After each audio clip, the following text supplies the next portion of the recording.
Hi there folks, welcome back to my channel, and for this video I've come into the Stirlingshire area. I think I've actually passed this car park on quite a few occasions when I've been kind of going up to places like kind of Loch Lomond or up to Glengoyne Distillery. And I've never actually realised what was being top of this hill. So I heard about this online, and again hadn't realised, yeah, I've actually driven right by it. And I do hope I'm pronouncing this correctly, but it is called the Whangie, and it's Whangie. And it's on top of the hill, it's just above the car park, and it's a geological feature. It's a kind of this really narrow gap in the rock, and it's supposed to be kind of quite dramatic and quite a cool geological feature, and apparently it's kind of quite a popular walk for folk in the area. So I'm gonna grab my bag, grab my things, and I'll probably take my walking poles with me as well and try and find it.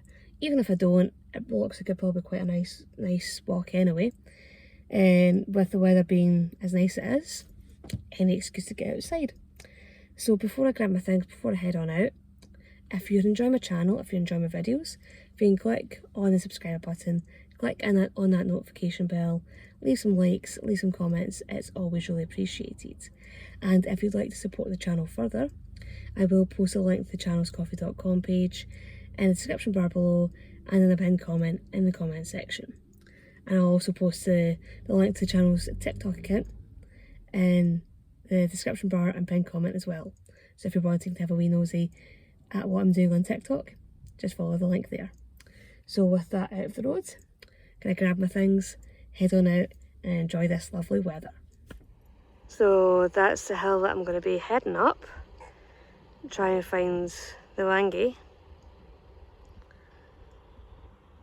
And okay, I know it's a bit hazy out that way, but that's looking out towards the Trussocks.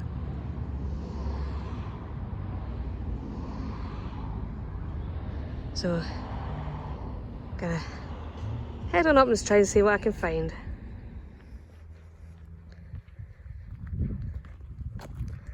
So this is the beginning of the path here. I think there might be a wee stile ahead I have to go through. Yeah, go through that wee stile, and looks like there's a wee raised walkway to go along.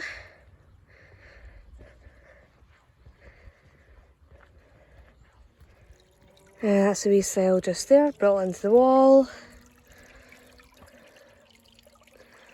Right, a wee raised pathway. I was taking over quite a boggy area. And heading up that way. Yeah, the name of the car park that I've just come from is the Queen's View car park. So it's servicing the Queen's View woodlands. And so it's Loch Eden Hill.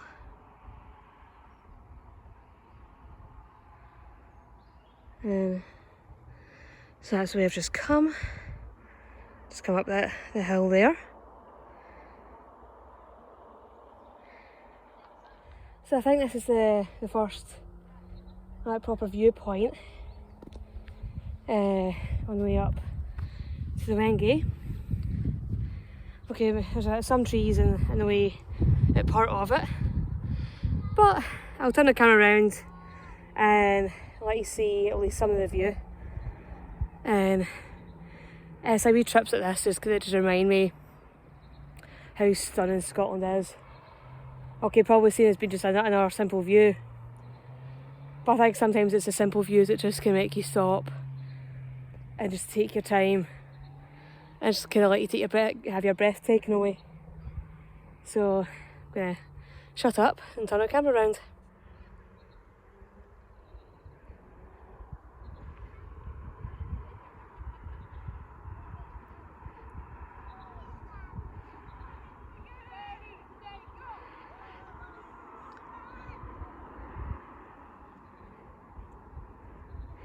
Yeah, I'm not too sure what the hills are over there. I'm actually quite bad at knowing the names of all the hills, but they're still stunning though. Yeah, I have seen quite a few people up here already. I've even seen people out with their kids. I think you can actually maybe hear one of the kids in the background. So yes, it is a fairly popular walk for those who live in the area, but it was one that I hadn't even known about. And it wasn't until I'd seen somebody talk about this and actually come up and visit here for a YouTube video. And it was somebody who actually lived, I think they grew up in Whangie, and they remember their dad taking them here. Because I think Whangie isn't that far away. So it just goes to show that, yeah, even from the outskirts of Glasgow, you've got this less than 10 miles from your doorstep. So that's one of the reasons why I love Scotland.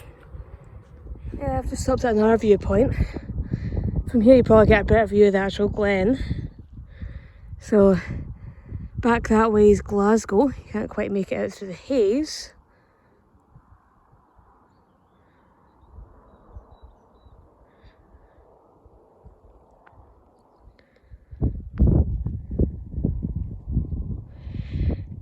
And I think there's a loch over there. Don't think you can quite make it out. Don't know if that might be Loch Catrin over there. Could be mistaken. Yeah, some of the path at this bit, when you kind of get up to the craggy bit, can be quite narrow and quite boggy and wet, and quite a lot of rocks as well. So just be very careful and also dress sensibly, and just take your time and don't rush, because I think sometimes that's probably where a lot of the accidents happen. People are rushing because they want to get to the destination rather than just enjoying the journey. And I can just see a silhouette there through the haze. Looks very familiar. Looks like the silhouette Ben Lomond. But I can't see it in the camera, so I'm going to try and see if I can keep going up this way. Yeah, finally out the muddy bit. And I don't know if maybe this is the last wee bit before I get to the Whangie itself. But I'm going to keep pressing on. And I have to admit, I'm not looking forward to dealing with that wee rocky wet bit back there on the way back down. That's not going to be fun. And even though there are other people up here, you can just hear how quiet it is.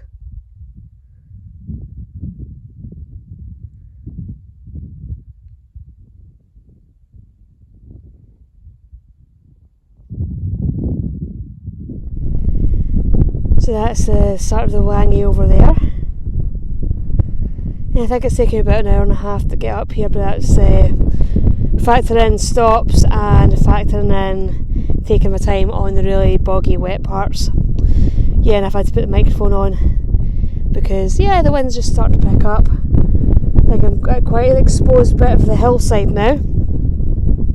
And I did speak to somebody who was out with their dogs, and I'd asked her what that loch is over there, because I thought it was either going to be Loch Lomond or Loch Catrin, and it's actually Loch Lomond. So I think I was right in thinking that I could just make out the silhouette of Ben Lomond over there. So it's quite nice, even though it is quite hazy, be able to see Loch Lomond from a different perspective. I'm not too sure how much of just how amazing this place is actually shows up in this video.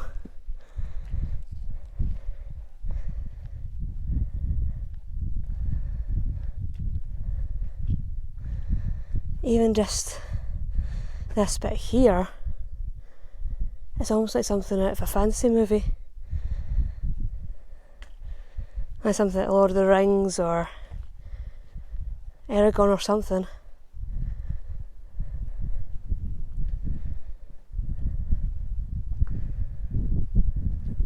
Definitely worth the walk.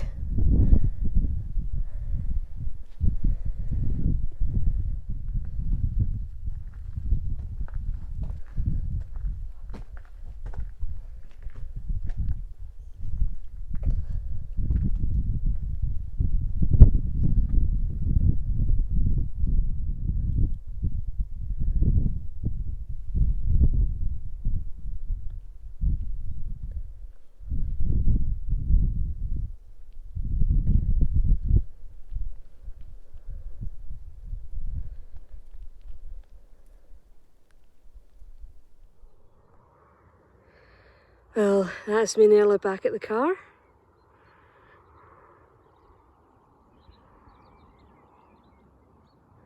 The car parked down there.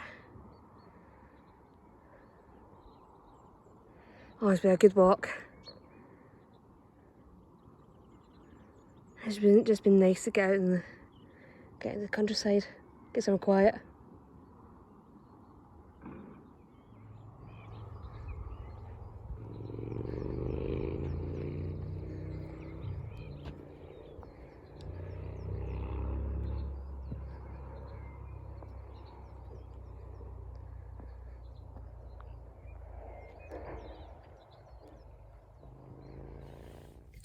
Well, that's me back from my little adventure up to the Whangie. And yeah, it's just a really nice place to go for a wee explore. And okay, it did take me, I think, about 2.5 hours, 2 hours and 40 minutes to get up to the Whangie and come back. But that was me factoring in stops, obviously, to do some filming, taking my time over certain sections which were a bit boggy, a bit rocky, and needed to take my time with. But it was definitely a 2.5 hours, 2 hours 40 minutes well spent.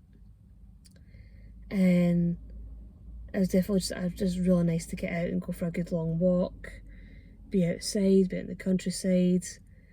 Just, yeah, bit of kind of relaxation, and it's a bit after a day's work at the day job, so I always do enjoy wee trips like this. So hopefully you will all have enjoyed this video. I certainly enjoyed filming it, and hopefully you will be intrigued by the Whangie, especially as it does have a bit of a strange name.